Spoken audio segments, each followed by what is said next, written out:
postpone it, we have to come to his office today. So we are going to his office today to see it, to listen to him and ask him these questions, and he will also ask us questions. Media people who want to cover it, you can come. I don't know whether it's allowed, public hearing is allowed. People have called me, can we come and cover it? What is going to happen? I don't know how they do the OSP work, but I'm going there with my lawyer, and then we'll be there to answer the questions. I'll let you know what happens. Everybody is telling me though that Kisi wants to arrest you and keep you there for the weekend to teach you a lesson because you've been talking about him. You have gone to write RTI about him. You said that he has bulletproof cars, and all of those things has hurt him. So he wants to come after you. Well, that's up to him. If that's what he uses the state authority for, it's entirely up to him. That's not my problem. I don't mind. I will continue to do my work, and to say anything wrong about whether it is Kisi Ajabe, whether it is X, Y, Z, W, V, we will have to say it, so long as we can provide the evidence for it. If it is his decision that because we have been talking about him, I've just been asked to move away from the premises. So there's the police moving now. So there's the police, and then this second car actually is Paul Adumoche's car. So he's in this car that is just moving away now. We're unable to tell where he's headed as he speaks, but that's the situation here at the Office of the Special Prosecutor.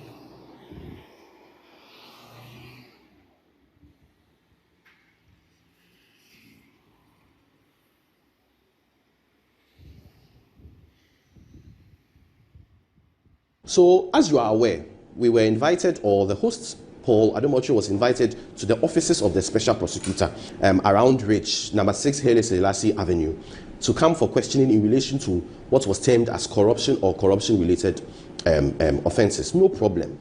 Nothing is wrong with that. In fact, it is good because these are the things that help build a democracy.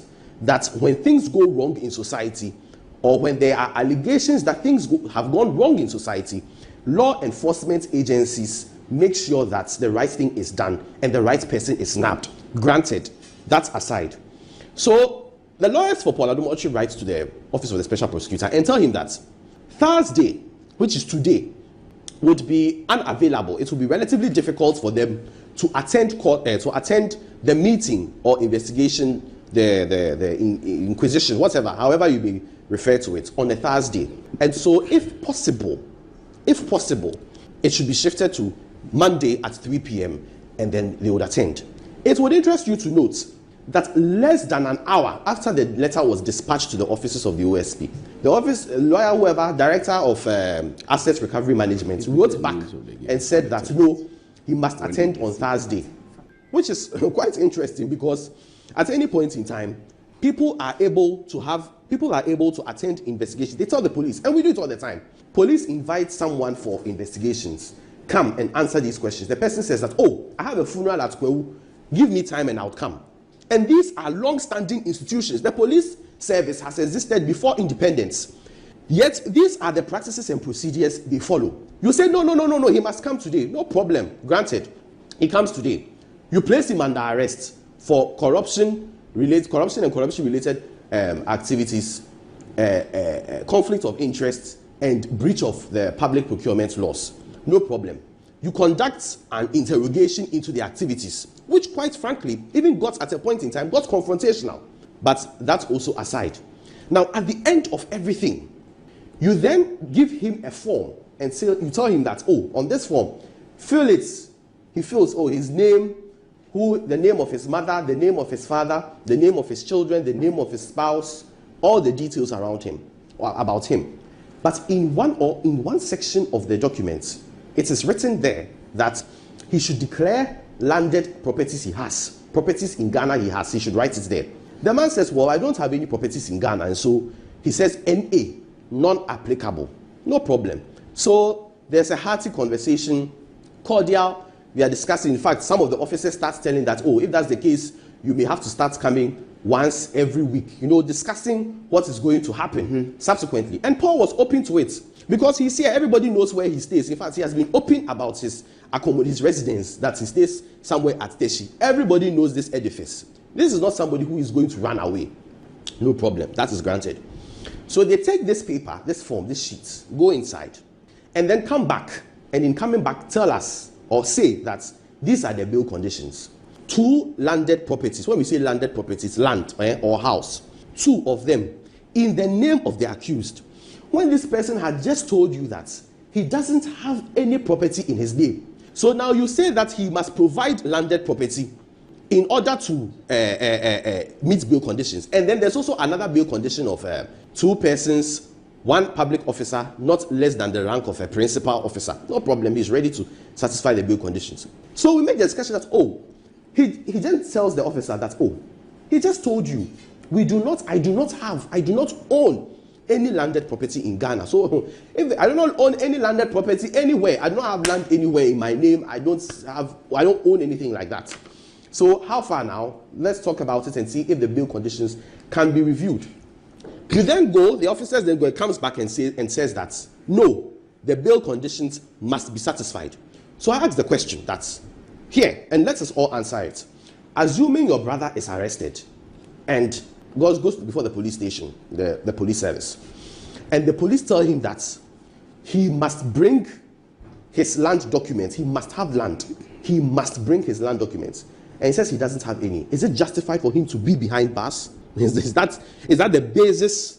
You see, the rationale behind bail conditions in Ghana, and why every time, for those of you who have had problem with the law before, is that why every time we will say that go and bring another person's documents, is that you may not be rich, but you may know someone in your church who has land. So assuming I'm arrested, I may know someone in my church. I attend Divine Mercy Catholic Church at East Legon, Uponglu. I may have someone there I'll say that, this is the problem that has happened. So, Father, I beg, look around and see anybody who has landed property. Even murder cases that we've done, the High Courts of Ghana grants bail and says that you bring two sureties, one to be justified, meaning one person must have landed property.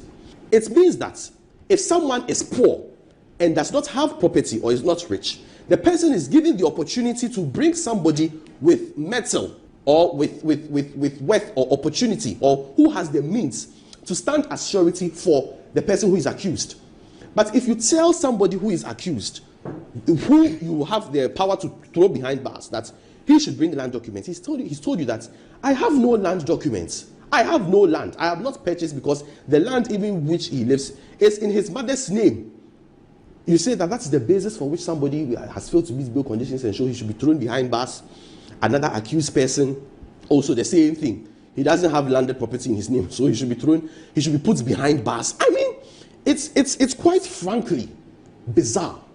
All jokes aside, it is quite frankly bizarre. And we cannot continue like this. And it may not be about liking or hating a person or what a person stands for. I don't like everybody. Not everybody will like me. But it doesn't mean that if something wrong is happening, we should keep quiet and jubilate or rejoice over it. Yes, if the person has committed wrong, no problem at all. Go through the appropriate legal remedies. Let these things, follow due process, and let the law, practice. Let us see due fidelity to legal principles.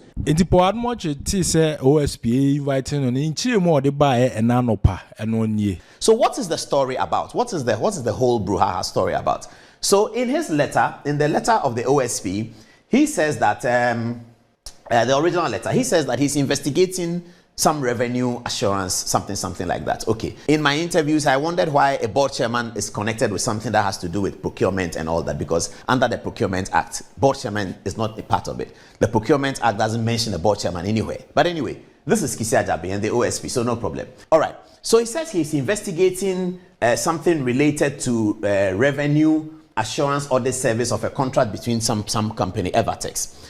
At the board at the Ghana Airport Company, sometime around 2022, the Ghana Airport Company needed money. I mean, there was not enough money in the system, so they needed money. So the board invited the minister to sort of discuss the fees and charges, whether the minister could go through parliament and increase the fees and charges so that the Ghana Airport Company can make some revenue. The minister said no, he can't, because of the post-COVID Ukraine war. It's difficult to go and tell Ghanaians to pay more. So the board should find ways of raising more money, especially non-aeronautical. These are documented in terms of the policy to raise money through non-aeronautical. It's documented. What is non-aeronautical? If you buy a ticket, I buy a ticket, the airport company gets some money. That's aeronautical. Non-aeronautical is whether they deal in some land or they give somebody space space to sell meat pie, or somebody is doing something, or other things that we can do, especially at the cargo area, see how we can get more revenue. All that is documented.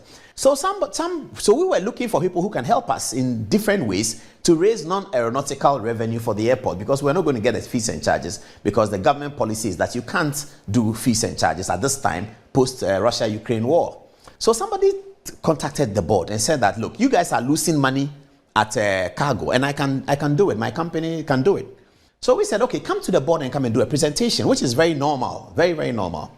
So they came to the board to do a presentation and said that this is what we know and this is how it works. The board told them that, yes, you have told us what it is, but there's no real evidence. You haven't given us any evidence that, in fact, we are losing money. And then they said that to do that, we have to work with your management to come and tell you, because we need access to your systems. When we get access to your systems, then we'll be able to tell you in the things that are the revenue that's happened already. So today is July. They will take last year's revenue and show you that this revenue that you got 1 million cedis, you could have gotten 3 million cedis. This revenue that you have 2 million cedis, could have gotten 6 million cedis. So the management gave them that, and then they did that. And then the management brought them to the board the second time and said that people have finished their work, so let the board hear them. So the board heard them. And then they seem to know what they are talking about. They seem to show that, yes, revenue was lost and revenue can be gained. So the board told management that, okay, go ahead, which is also normal. The board tells the management, MD and your people, go ahead and work with them and report back to us. So they did, and they went to work with them. And then we continue our meetings. I had forgotten about it. I don't know anything about it. Then the management comes back that they finished with the people. They brought a proposal. It's a workable proposal, but it looks like the proposal, the people are saying that, well, I left something out. When the people said they wanted to do the audit, the original audit, we told them, and I in particular said it at the board meeting, that we can't pay any money. The Ghana Airport Company cannot pay you any money at all to do this work. You have to find your own money to do the audit and come and convince us that we need the service. So they said, okay, they'll do that. They'll pay their own money. This is also in letters. In letters that they wrote that there will be no financial commitment from the airport company. Till today, there's no financial commitment from the airport company. Absolutely none. So they went to do the audit and came back, as I said, and then we were satisfied that they can do something. So management should continue to work with them. Management came back and said they brought a proposal and they are looking at it. However, what they are asking for in the proposal is that if they are commissioned to do the work, whatever money they gain for the Ghana Airport Company, on top of what we were getting already, they want 20%. So for instance, if they find that in the importation part of frozen food or something like that, airport was getting 1 million, but with their work, we now have 2 million, then there's 1 million that they have added to what the airport was getting, and they want 20% of that 1 million. So this was put before the board by the management, who dealt with them, the MD, who dealt with them on the document. And then the board said, no, you can't have 20%. MD dropped them to 16%. So it was agreed. And then MD was told that, okay, go ahead and do the things you have to do. Those are due diligence, public procurement, and then get the document done. This was around November. So this is the last thing I heard about that process. Then December came, and then election came. And then soon after election, we were out. By January, we had resigned. All of us had resigned. I didn't know they had signed the contract. Some 10 days ago, Manasseh Azuri called me that he's investigating this matter. And that is, so when the OSP came, then all the lawyers were wondering, why are they working together? Manasseh Azuri is one of the people you've been talking about. Kisia Jabe is one of the people you've been talking about. They seem to be working together for this, but I don't know, and it doesn't matter. Manasseh Azuri called me and said that, what's the Evertex contract? I said, what is that? He said, Evertex, the people doing quality assurance. I said, the people who do the thing SML does. He said, yes. Then I said, I don't know about it. I don't know where it's gone to. Then it was Manasseh Azuri who told me that the contract had been signed by the managing director on 4th of December, 4 days or 3 days to election. And I said, well, okay, I don't know. I didn't know. This conversation is about 2 weeks ago. I didn't know whether the contract has been signed. I didn't find out whether the contract has been signed because it's not necessary. The board has finished its work. Whatever management does, if the management need the board again, they'll come back to the board. If there's a new board, management will come back to the new board and say, the old board did this is the problem we have, so resolve it. When the management is doing contracts, they are doing their PPA contracts under the law, they don't come to the board. They only come to the board when the threshold is beyond. So there are many contracts that the management does that the board doesn't know, they are not aware of. We don't have to be aware of it because the management is doing their work. But when they cross a threshold where the MD doesn't have capacity to approve this, then it comes to the board. So the board is merely there for approvals and also to initiate things that concern policy. So this is I didn't know that the contract had been signed. It was Manasseh Azuri who told me that the contract has been signed.